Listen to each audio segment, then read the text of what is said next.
Commission তাদের কাজ শুরু করেছে।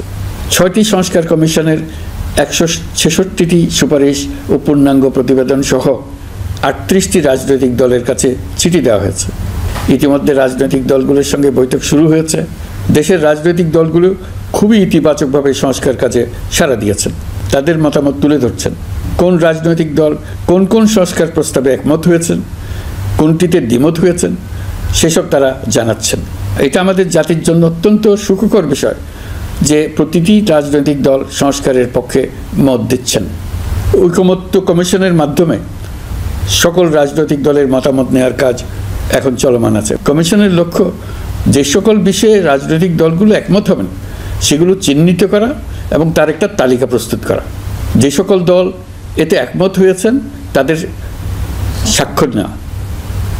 এই তালিকাটাই হবে জুলাই চার্টার বা জুলাই সনদ। আমাদের দায়িত্ব জাতির সামনে পুরো প্রক্রিয়াটা স্বচ্ছভাবে তুলে ধরা এবং প্রক্রিয়া শেষে নির্বাচনের আয়োজন করা।